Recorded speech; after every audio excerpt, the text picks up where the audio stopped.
Oke teman-teman, kalau mendengar istilah kamar mandi tanpa jendela, apa nih yang langsung terpikirkan di pikiran kalian? Pengap, bau, lembab, jamuran, atau bahkan terasa seperti ruangan yang selalu basah meskipun selalu dibersihkan setiap hari nih. Padahal menariknya, banyak hotel berbintang, apartemen mewah, bahkan rumah-rumah modern justru memiliki kamar mandi yang sama sekali tidak memiliki jendela loh. Anehnya, ruangan tersebut tetap terasa segar, tidak berbau, tidak lembab, dan tetap nyaman untuk digunakan. Lalu apa rahasianya? Jawabannya ternyata bukan sekedar memasang exhaust fan. Ada prinsip-prinsip teknik bangunan yang sering diabaikan saat membangun rumah teman-teman. Dan justru kesalahan kecil inilah yang menyebabkan kamar mandi selalu bau, catnya mengelupas, plafonnya berjamur, bahkan perlengkapan kamar mandi cepat berkarat. Nah, di video kali ini kita akan membahas bagaimana mendesain kamar mandi tanpa jendela agar tetap sehat, nyaman, dan juga tahan lama, lengkap dengan penjelasan teknis yang mudah untuk dipahami. Jadi pastikan kalian menonton sampai selesai ya.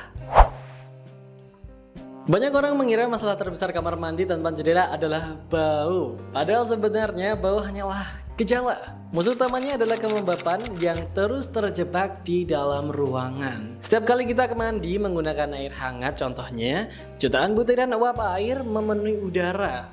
Kalau uap ini tidak segera dikeluarkan, ia akan mencari permukaan yang lebih dingin. Nah, biasanya nih ada di plafon, sudut dinding, belakang cermin, dan juga sambungan keramik teman-teman. Nah, disitulah terjadi proses kondensasi atau pengembunan. Air mulai mengembun sedikit demi sedikit, yang awalnya mungkin tidak terlihat, namun setelah berminggu-minggu bahkan berbulan-bulan, kelembapan ini menjadi tempat favorit tumbuhnya jamur. Yang paling sering muncul adalah black mold atau jamur hitam. Jamur ini bukan hanya merusak tampilan ruangan, spora yang dilepaskan dapat terbawa udara dan terus terhirup oleh penghuni rumah.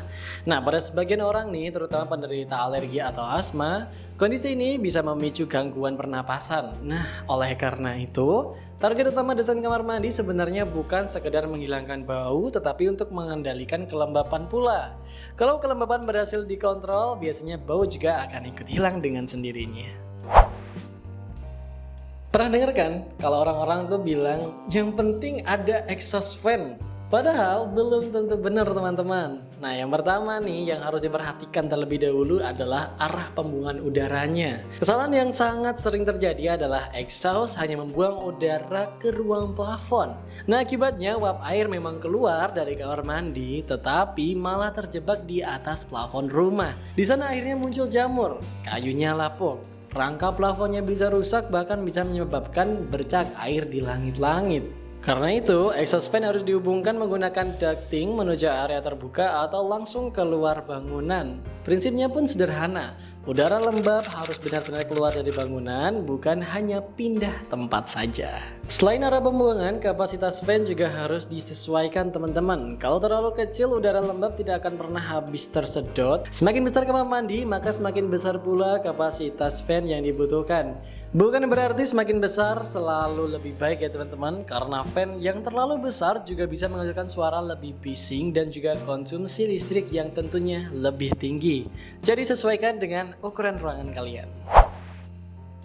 Nah, setelah selesai mandi, biasanya apa nih yang kita lakukan? Keluar ruangan, mematikan lampu, dan otomatis exhaust fan pun juga akan ikut mati, bukan? Padahal justru setelah itulah uap air masih memenuhi kamar mandi. Idealnya, exhaust fan tetap bekerja sekitar 15 hingga 20 menit setelah kamar mandi selesai digunakan, teman-teman. Cara sederhana ini sangat efektif untuk mengurangi kelembapan, teman-teman. Dan yang paling penting, penghuni rumah tidak perlu repot mengingat-ingat untuk menyalakan exhaust lagi.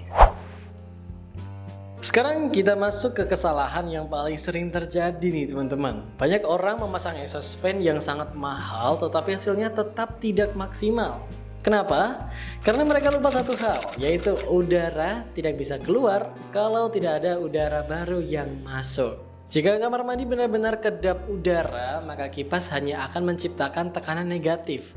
Udaranya sulit bergerak, fan bekerja keras, tetapi sirkulasinya tetap buruk. Solusinya sangat sederhana teman-teman. Berikan celah sekitar 2 cm di bawah pintu atau gunakan pintu yang memiliki kisi-kisi ventilasi.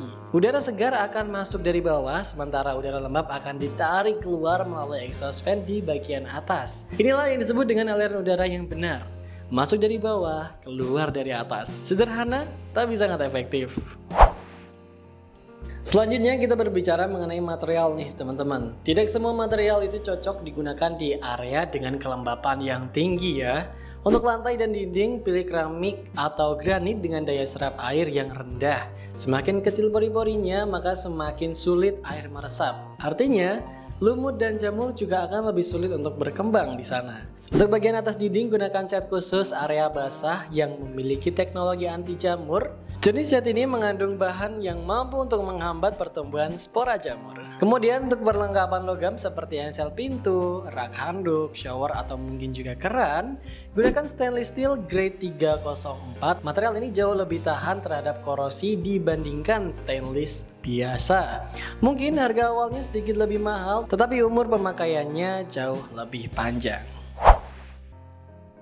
Selain sehat, kamar mandi juga harus tetap terasa nyaman teman-teman.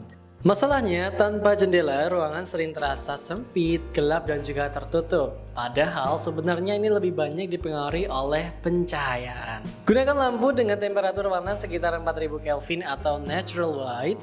Warna ini paling mendekati cahaya matahari pagi, tidak terlalu kuning dan juga tidak terlalu biru, sehingga warna kulit juga terlihat lebih natural ketika kita bercermin. Tambahkan pencahayaan yang tidak langsung atau indirect lighting, misalnya LED strip di belakang cermin atau lampu tersembunyi pada area drop ceiling. Teknik ini mengurangi bayangan tajam di sudut ruangan sehingga kamar mandi terasa lebih luas. Kadang-kadang yang membuat ruangan terasa mewah bukan ukuran ruangannya, tetapi kualitas pencahayaannya. Di bawah wastafel biasanya terdapat pipa berbentuk huruf U atau P. Bagian ini disebut dengan P-trap. Fungsinya sangat penting, yaitu pipa tersebut selalu menyimpan sedikit air. Air inilah yang menjadi penghalang antara gas dari saluran pembuangan agar tidak naik kembali ke dalam ruangan. Nah, jika wastafel lama tidak digunakan, air di dalam P-trap ini bisa menguap sehingga mengakibatkan bau got mulai muncul.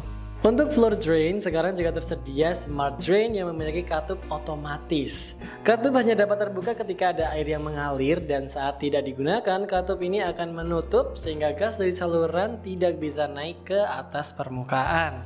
Teknologi sederhana ini semakin banyak digunakan pada rumah-rumah modern saat ini. Kalau kita rangkum, ternyata kamar mandi tanpa jendela bukanlah sebuah masalah teman-teman. Yang menjadi masalah adalah ketika sistem ventilasinya, pencahayaannya, pemilihan material, dan juga sistem plumbingnya tidak dirancang dengan benar. Jika semua aspek tersebut diperhatikan sejak awal, maka kamar mandi tanpa jendela pun bisa terasa sama nyamannya dengan kamar mandi yang memiliki bukaan alami. Bahkan pada banyak proyek arsitektur modern, desain seperti ini justru dipilih karena memberikan privasi yang lebih baik dan fleksibilitas dalam mengatur tata ruang di dalam rumah. So, jangan langsung menilai kualitas sebuah kamar mandi hanya dari ada atau tidaknya jendela, karena yang lebih penting adalah bagaimana sistem bangunannya bekerja.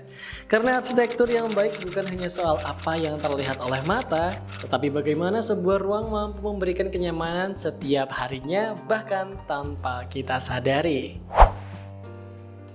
Oke teman-teman, kalau menurut kalian nih lebih suka kamar mandi yang ada jendela besar menghadap ke taman atau justru lebih nyaman dengan kamar mandi yang tertutup tetapi menggunakan sistem ventilasi mekanis yang dirancang dengan benar? Nah, tulis pendapat kalian di kolom komentar ya. Kalau video ini bermanfaat, jangan lupa untuk tekan like, subscribe, dan juga aktifkan lonceng notifikasinya agar tidak ketinggalan pembahasan arsitektur lainnya yang dikemas ringan, teknis, dan juga pastinya lebih mudah untuk dipahami. Saya Dewi Suwargiawan, sampai jumpa di video berikutnya dan salam belajar arsitektur.